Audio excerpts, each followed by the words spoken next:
अतः यहां जितने बैठे हैं इनकी फाइलें बंद कर दो। यमराज जी ने उतने सब 88,000 ऋषियों की फाइलें बंद कर दी। तब यह सत्र 1000 वर्ष पर्यंत चला।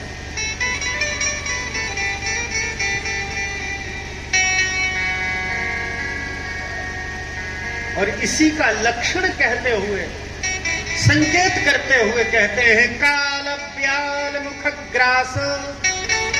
काल रूपी व्याल के मुख का जो ग्रास बनना चाहता है जीव, उसके त्रास भय को निर्णाम सहित वे नष्ट करने के लिए एक कथा है। काल का भय आपको नहीं रहेगा। अब निश्चिंत होकर के विराट जाइए।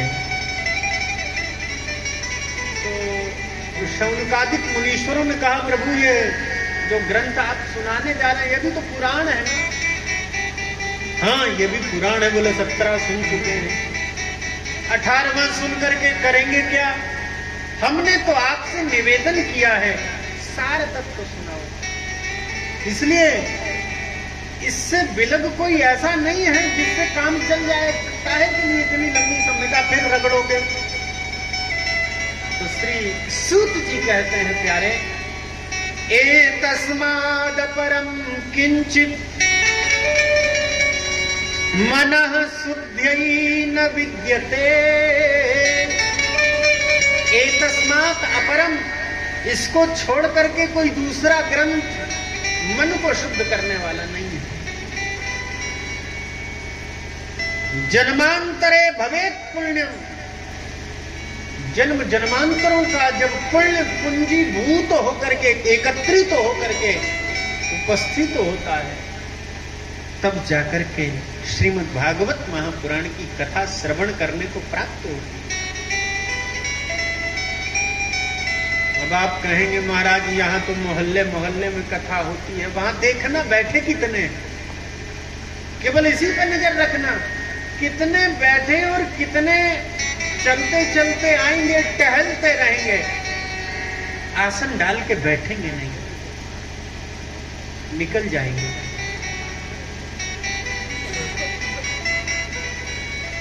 क्योंकि ये कथा तो वही पान कर सक रहे हैं जो वहां बैठे हैं। बाकी तो हल्का फुल्का सुने और निकल गए। सुने भी कि नहीं सुने पता नहीं। इसलिए जन्मांतरे भवेत् पुण्यम, जन्म जन्मांतरों का जब पुण्य भले ही ठेल करके तैयार किया जाए, लेकिन पुण्य जब एकत्रित होता है तब जाकर के ये कथा प्राप्त होती है। और यह कथा, इस शास्त्र कोई ऐसा वैसा नहीं है कि केवल व्यास जी ने कहा हो। इसको कहने के लिए स्वयं कृष्ण को परमात्मा शुकदेव रूप से पदार्पण करता है पृथ्वी पर, और अपने चंचुपुट से इस भागवत रूपी फल को जरा स्पर्श करता है। अब चूंकि जो फल तोते ने स्पर्श किया हो वो मीठा अधिक होता है, उसकी महिमा बहुत होती है। भले ही बढ़िया बढ़िया अच्छे रंग के फल हों, लेकिन बगिया में घूमते समय आम को भी देखते हैं, अमरूद को भी देखते हैं, तो सोचते हैं कहीं तोते का कटा हुआ है, क्यों? वो मीठा होगा, वो अद्भुत होगा। कारण तोते का यह स्वभाव है, वो उसी फल में चोंच मारता है जो मीठा होता है, जिसमें कुछ दिव्यता होती है। इसमें भी महर्षि व्यास जी के पुत्र श्री राधा रानी के परम दुलारे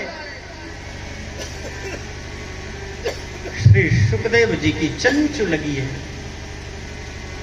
अतः इसके अलावा और कोई ऐसा ग्रंथ नहीं जो पापों में लिपटे हुए नहीं बल्कि सने हुए। सने का मतलब समझते हैं? जैसे बेसन को अच्छे से फेंट लो और उसमें किसी भी चीज की जब पकौड़ी बनाते हैं तो पूरा सान लेते हैं, फिर डालते हैं, ऊपर से नीचे तक पूरा बेसन लगा है, कहीं कोई